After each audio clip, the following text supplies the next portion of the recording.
don't have a real show and tell, but I did bring some photos that I looked around there, and I numbered them down the lower right-hand corner, and so I'll kind of talk about each one as we go through and see what it's all about.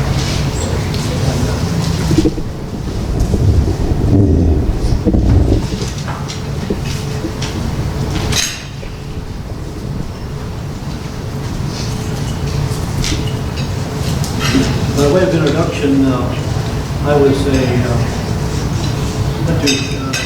college at Boise Junior College, Boise, Idaho, and it's a two-year school. And what that did, you got a AA degree, but that, at the time the Navy was really short of pilots after World War II, and in the Korean War, because they had recruited and trained thousands of pilots.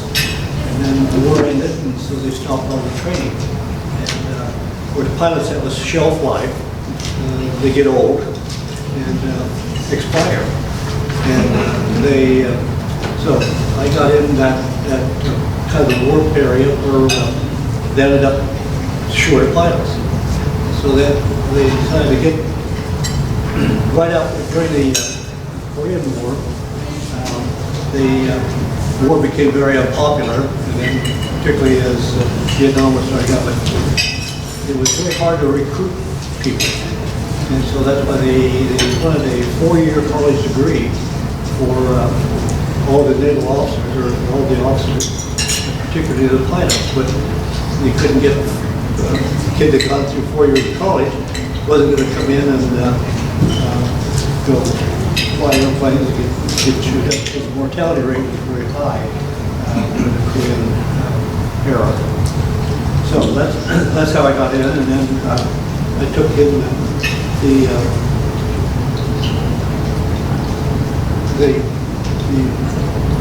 multi-engine piece of it. I actually signed up to fly jets off a carrier, and that would be the real cat's me out. And I went through training, and we actually spent extra time in training, doing the training carrier landings and the bombing and gunnery and that sort of thing.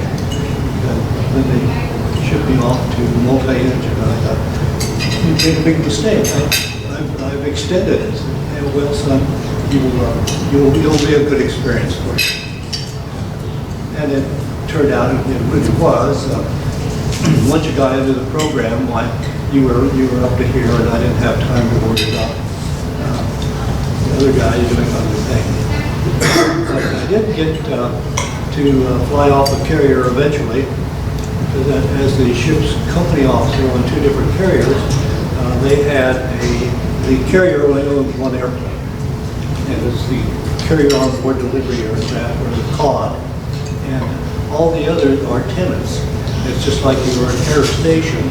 By the commanding officer of the airbase doesn't own the airplanes. It's the squadrons and other command that are stationed there. So the carrier is just like an air station, and the squadrons on board are tenants on the ship. But as a ship's company officer, I would have been like one of the base personnel, and that's what I was.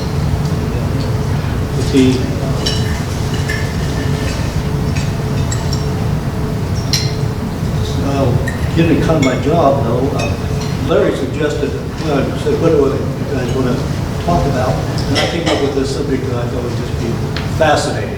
You would love it. But no, they want to hear war stories. So I was able to, in the 22 years, able to squeeze in four Vietnam tours. And each one was completely different. In there, you've got some war stories that kind of didn't involve me necessarily, but I had a ringside seat for the other people that were there. For example, on the ship, we had, I was down in one of my jobs was air traffic control, because I always wanted the pilot to be in charge of the air controlment. And so I had to go to air control school. And as you're talking over here, as you practice, one of the things if you're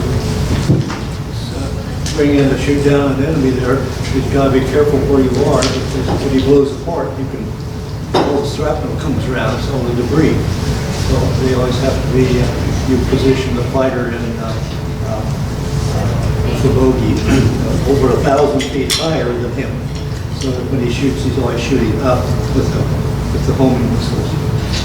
And so that was a fun thing to do. And if we go aboard the ship, why, we show you how we went about that. We had all the scopes.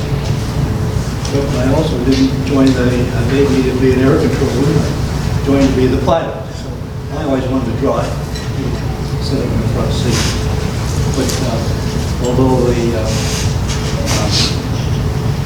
the airplane I actually piloted was the COD, I was always, since I was a qualified co-pilot in a number of the different airplanes, they were always delighted, because they flew all the time, day and night, to have somebody, another pilot ride along. That meant that one of the other guys got to stay home. So I was always welcome. But I got, although I wasn't assigned to the squadrons, I got to ride with them and participate in what was going on, and that was really fun. And the other one, by way of watching the war, we would, one of the jobs that we had was in the Vietnam era, was getting anything that floated on the South China Sea. The U.S. intelligence wanted to know about it, and then dispose of it that was appropriate. And we were usually based at, we were home ported to a base at the Sang Department of the Philippines. And it's 1,000 miles across the South China Sea to Vietnam. So we do all the aircraft maintenance to the aircraft would be in the Philippines. So with the airplane that would be able to fly for at least 30 hours before we need another maintenance cycle. And so we would fly over to Vietnam, fly off all of our time on missions there, and then fly back to the Philippines, transit it back to Brooklyn. So everyone be sure to tell the beer story. In Vietnam, beer was plentiful. It was always American beer. It was in cans. And but so what was really prized was the Filipino beer. What was it? Can't remember the name of it now. Anyway, it had in glass bottles. The beer was in glass bottles. So we would every time we would go from the Philippines back to Vietnam, we would take 20 cases of these San Miguel and glass bottles. So we would have, the flight deck of the airplane would be, you'd have to walk over the cases of beer to get around. But what we used them for was those and aviator sunglasses. It would get you anything on the airport. And one of the things, because of the traffic going into Cam Bay, there was F-4s there all the time. They would launch off and they would go bomb people and be shot up and come back. Of course, they always got priority on everything as they should. So if, for example, if we landed a P2 and blew a tire or something, we have 5 minutes to get it off the runway. Well, we couldn't even get the old truck out there in that length of time. He said, well, if you can't move the airplane, we can. And they had bulldozers all along the side of the runway. And they would just push the airplane off the runway so that the other flights could come in. And as a squadron maintenance officer, that was not a good thing. So we wanted to be sure that the crash crew gave us plenty of time to move the airplane. And so when we deployed, we went through the housing area and collected all the old refrigerators because they were recycling out. But as you know, refrigerators last for years. And so they had plenty of really, really good refrigerators, and we took those and we shipped them over to the Philippines for as squadron gear, and then we would take them one or two at a time when we went from the Philippines over to Vietnam.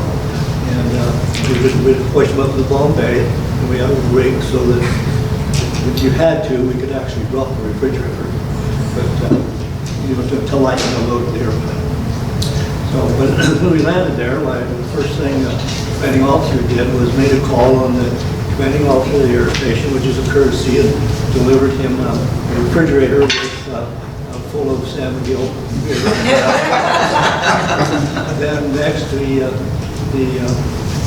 senior enlisted men, they went all down the line to all the key individuals on the base, and took them a refrigerator, and we kept a stock with San Miguel beer in glass bottles. And that was that and the sunglasses, all of the aviator sunglasses, and you give those to the fire truck drivers or anybody else that wanted on your side. That was, I think there's an Oriental word that was called kumshaw. I don't know what it means, but it's trading things that don't belong to you for a negotiating point.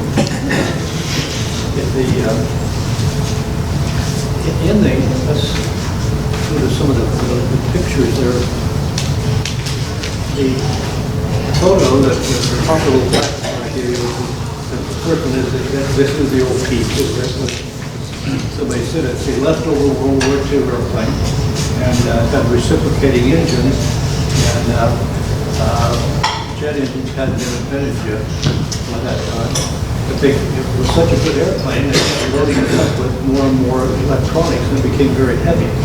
So they added 2 jet engines on it just to get it off the ground. And then in the event that you lost one of the other engines, you would have an auxiliary. And we didn't use the jet engines very much because they burned aviation gas tank, because you didn't want to carry jet fuel as well as regular gasoline. So these jet engines would use regular aviation gasoline, so you would use them very sparingly. And the base where we called Cameron Bay, and what it was just a sand spit when the war started. And so they went in and bulldozed the sand around, and page 2 there is it's just a sandy spot with buildings with ramps on it and put airplanes. The Air Force had hundreds of F-4s there, because they flew around the clock in groups of 3.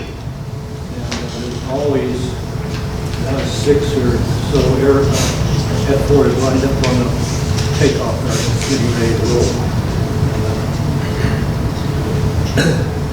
Then over on page 3, once we got in the airplane, we had a job to do. As the pilots, our job was just to get all the other people in the right place and position the aircraft in the right place. And the crew I was assigned was number 10, and it wasn't by squadron seniority. It was just some tradition, somebody back in Washington figured out whatever your job was in the squadron, that's what the number of the airplane you'd be assigned. But we had a crew of about usually 10 people, 10 or 12, and there'd be usually three officers, 2 pilots, and then a tactical officer. And you might tell a tactical officer because he'd be wearing glasses. Had good eyes. He was usually they were engineers. And usually the pilots were just window pilots. So we have at least amongst the officers there'd be one smart guy. What we were looking for is in the course of the Vietnam War, As you know, they had a long history of about 100 years that they've been fighting over there. And the last situation was the Chinese were assisting the Vietnamese communists in North Vietnam, primarily, and they were supported by China. And China would do all the arming of them and bring all the guns and bullets and stuff like that. They grew their own food, they ate bananas, they used to go to a tree and get breakfast, but couldn't get a gun on that tree. So what they would do, they would, the Chinese would deliver arms to the North Vietnamese, and they bring it in by water. And what the U.S. Navy did is between the air people and the swift boats and all the other surface people they had there, we had a naval blockade as well. And I read not too long ago the history of that tells us the most effective naval blockade in all of military history. People have been blockading other countries for centuries. Vikings first type one where they say other people can't do business here or whatever. That's how they control things. Well, the Chinese needed to support the North Vietnamese, and the blockade was so effective that they couldn't bring the things in by water anymore, so they had to bring it all the way down from China through North Vietnam down to the south. What came to be known as the Ho Chi Minh Trail. It was a jungle road, and they'd haul that stuff down through there. Of course, that's what the Air Force F-4s and the Navy carrier attack aircraft. We spent most of the time was loading the trucks on the road, so it became a very unhealthy occupation to be a truck driver on the Ho Chi Minh Trail.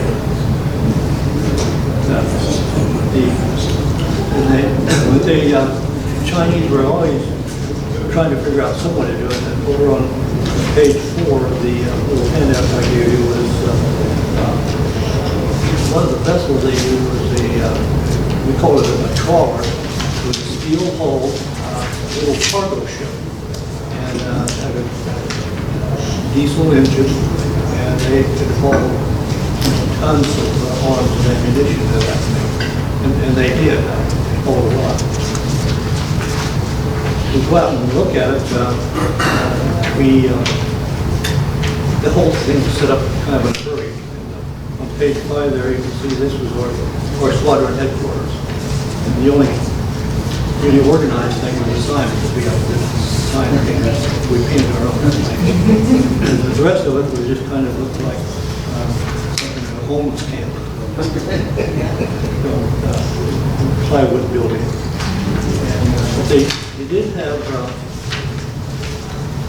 when we went there, the commanding officer was assigned a vehicle. And so the base was there to support us, but we only got one vehicle. And we was needing more than one. And the one that the commanding officer had, so they put a squadron patch on it. And another one, sitting adjacent to it there was, I was a maintenance officer, so we had this Jeep as a maintenance officer. I never ever drove it. The senior enlisted guy that worked for me always got the Jeep, because I was always flying, and when I got back, all I needed was a ride to the VOQ, which was a couple miles away, where the rockets couldn't reach mortars, and where we would come by and pick up our refrigerator full of San Miguel beer. So we'd take that then to the beach. And usually, kind of share the wealth. We'd stop by the nurses' quarters. The base, the hospital, say nurses, but they have male nurses too. The weaponry, I thought was kind of interesting. You guys are talking about rockets and things. Here P2B flew, we could fire rockets. We had 5-inch rockets And then, but mainly, we had a lot of parachute flares. And they were very dangerous because parachute flare has its own oxygen. And so it's not an air-breathing fire. And if you dropped it and the parachute didn't open, and it goes into the water, you could see it turning the water green, it'd be burning as it went down. You see the blue green water from that flare. But if it fell off the airplane or something, you could lose an airplane on the ground like very quickly, and you could lose a bunch of people too. So we always had fire trucks around and everything, whenever they were handling those waters. There's the page 8 there with the people getting it ready to go. The rescue crew came 2 hours early. The officer would come on about 1 hour early, and go on out. The airplane was flying. One day we caught one of these trawlers that was infiltrating, and ended up having a very bad day.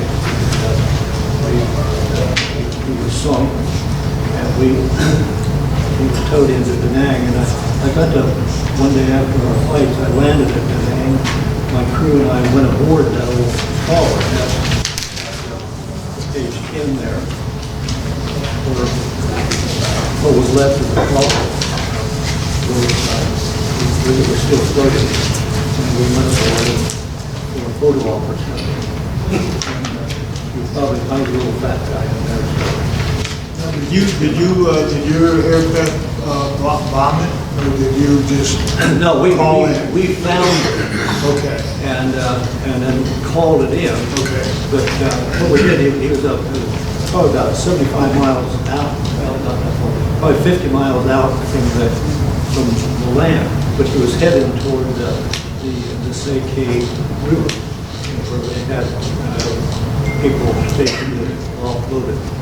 So we spotted it, and then after that our squadron kept somebody on it all the time. But what we did is when we made the first pass, we went away. So we went about out of sight for 30 or so miles. And we just kept him on radar, but we never ever went back. They spooked the Americans, so we turned around and headed in. And of course we watched them go in, and as it turned out, they waited for dark to go try to arrive there on the cover of darkness. And there was a big naval battle. They shot him up pretty good. Swift boats, destroyers, everybody wanted in on the action. The poor guy didn't stand a chance. That's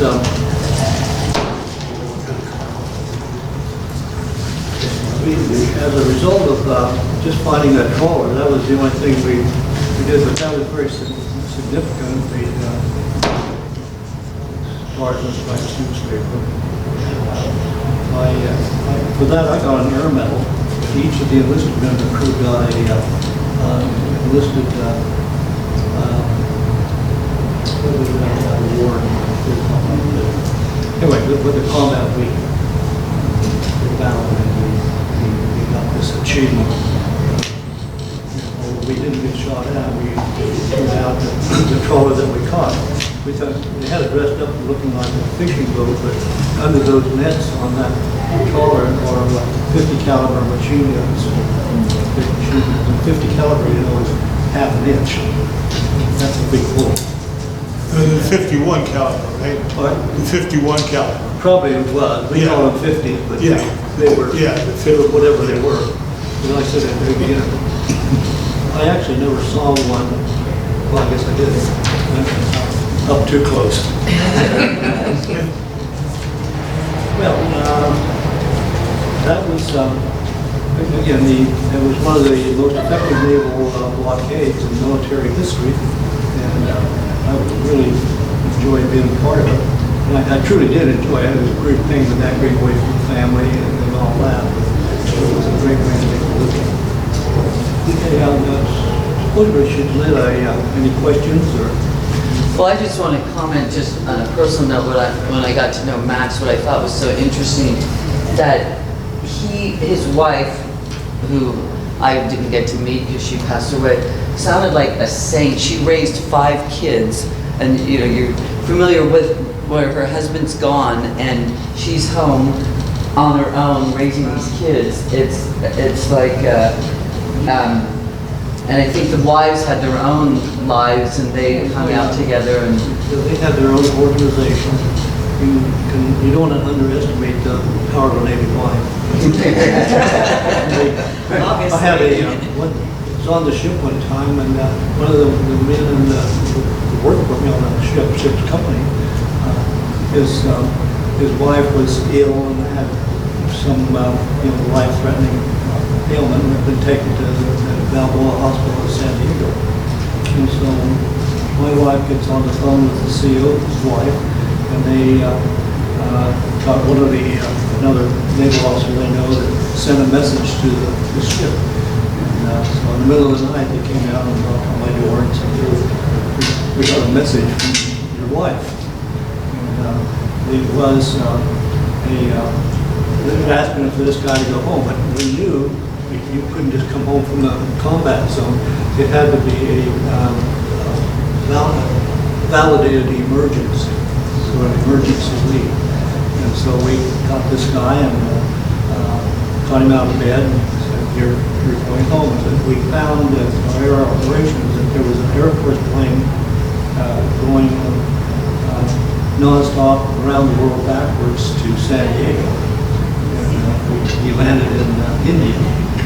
And they ran the carrier close enough so we could fly the cod into I think it was Delhi, something I forget now the town in India. There was an Air Force base.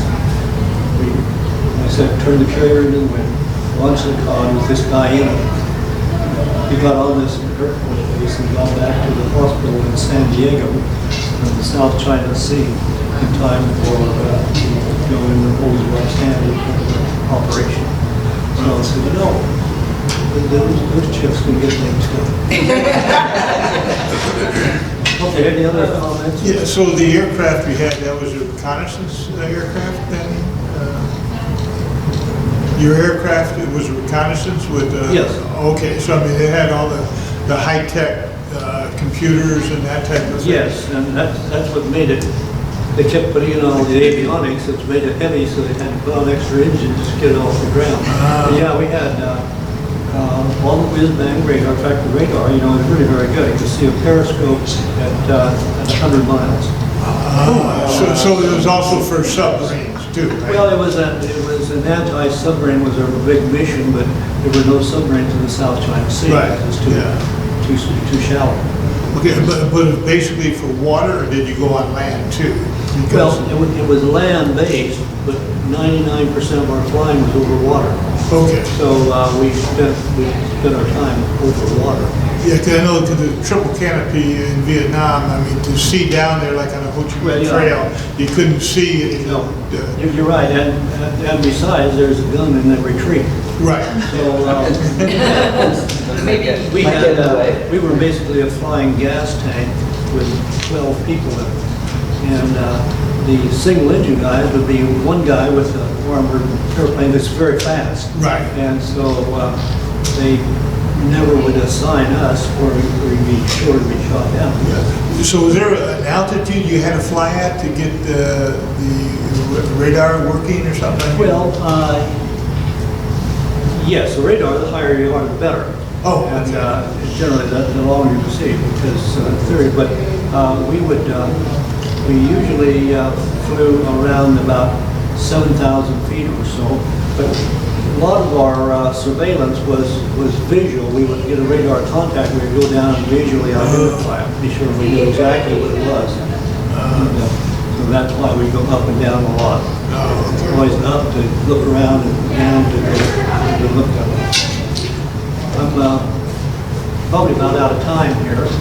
Any other questions? Thank you. Thank you.